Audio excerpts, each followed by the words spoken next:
శతాధికంగా విలపిస్తూ ఆ గోమాత కళేబరంపై పడి దుఃఖించాడు.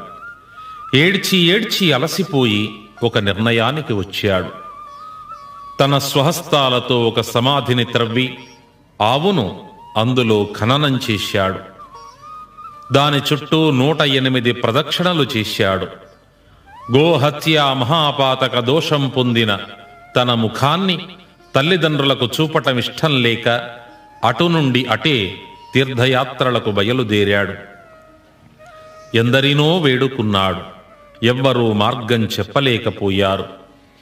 తిరుగుతూ తిరుగుతూ హరిహరపురం చేరుకున్నాడు. వీరప్పయ్య స్వామిని చూశాడు. బ్రహ్మతేజో విరాజితుడై ప్రకాశిస్తున్న ఈ మహాత్ముని వల్లనే తనకు పరిష్కారం లభిస్తుందని నమ్ముకున్నాడు.